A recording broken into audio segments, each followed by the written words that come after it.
In an exclusive interview with First Edition, as the UN announced a groundbreaking investigation into the Iranian regime's crackdown on protesters, its human rights chief, Federico Villegas, tells TalkTV's political editor Kate McCann that Britain must learn to value its migrants more.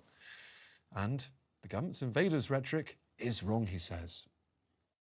Well, definitely, I don't think that's the case if we look at the categories that are very clear in the Convention on Refugees Law. You know, the Convention on Refugee Law came after the Second World War, the same way that was created the whole idea of international law of human rights. So the norms are there, the regulations are there, and each country has to fulfill the obligations. And of course, it's not the same the situation of an immigration and the right to migrate and to seek a better future in another country than to seek asylum for the persecution or the lack of protection of our own country. These are two different institutions, and each country can regulate the immigration policies. That's a right.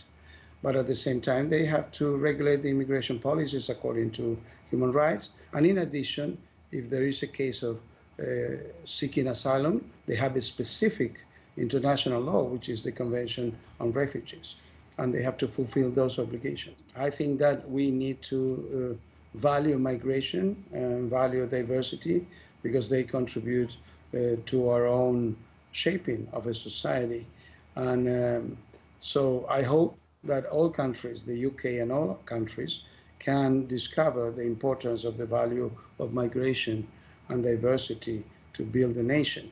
And at least in the case of my country, Argentina, the contribution of migration has been essential for the building of a strong democratic nation. Well, Kate McCann joins me from TalkTV's newsroom now. Kate, strong words there from the UN, but the government will argue they have to be tough to stop channel crossings, which, of course, they say are very dangerous. Yeah, and I think this is the tension that we've seen playing out within the Conservative government already, which is that the Home Secretary, Suella Braverman, who has been known to use quite divisive language that many politicians wouldn't go near, because she wants to make the case that the numbers need to come down, and they need to come down dramatically, which is because she's in charge of the Home Office, which is largely the department responsible for making sure that those channel crossings, often called illegal crossings, end. And we've seen the numbers of people making those crossings over the last couple of years rise exponentially from 20 to 30 to over 40,000 this year. So clearly a big concern, and many of those do make asylum applications. But just a couple of days ago, we saw Suella Braverman really struggle to answer a question about how you might make an asylum application from a different country. There is essentially no mechanism to do that unless the UK government decides to allow it. And at the same time, in the same government, there is a department like the Treasury who recognise that we need more migrants. We need people to come to want to live and work in this country to fill jobs that cannot be filled by UK nationals. Now, what he was making clear there was the difference between asylum claims and immigration, which countries do rightly have control over. But I think there is a sense, a growing sense, that perhaps not enough politicians are making the honest case for the reason why nations do welcome people from other countries to come and live and work in places like the UK, not just for economic reasons, but also for all of the other benefits that they bring too. Well, Kate, let's talk about precisely that, because the other big story today is that record number of extra people coming into the UK. And let's have a quick look at those numbers now. For the year ending June 2022, net migration was up a very substantial 504,000. And as you can see from that graph, that's a record high for the 12 years of this Conservative government. And it's also the highest net figure for arrivals since World War II. And where are all these extra people coming from? The Office of National Statistics did say that global events created some very extenuating circumstances.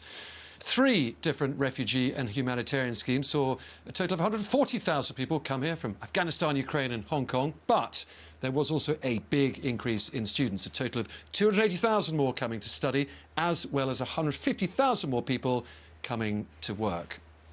So, Kate, businesses screaming out for more skilled workers from abroad, but the government has promised to bring numbers down, not up, like today. So, today's big numbers, are they a good thing or a bad thing? What are we supposed to think?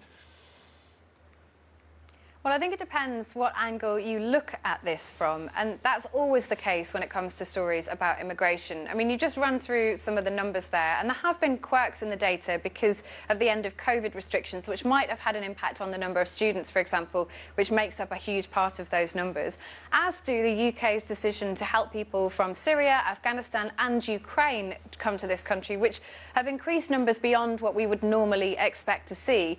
But this is why immigration is such a fascinating discussion, because at the same time that the government is saying that numbers need to come down, we know that generally the population in the UK were approving and they wanted people from Ukraine to be able to come here. In fact, they wanted it to happen really quickly and for people to come and stay for as long as they wanted. There were even schemes to make sure that that happened. So it's not as simple as saying that people want to see immigration come down, net migration come down overall. But this is where the nuance lies. It's about those illegal crossings. It's about the number of asylum seekers and asylum claims that are made by people from countries that perhaps are known as safe countries. Maybe those people are economic migrants. And then there's a fascinating detail, which is that the UK government is issuing far more work visas to people from international countries because the number of EU migrants, which of course made up a big part of this number when we were inside the European Union, well, that has dropped off, has been dropping off since around 2013, but more significantly in recent years. Again, Tom, it goes back to that tension between the economic case for migration and those who believe that the UK government needs to get the numbers down. But ultimately, Brexit was about control, and the government has control. It issues work visas. It's issuing more than ever, and that is a political choice being made by those in charge of number 10.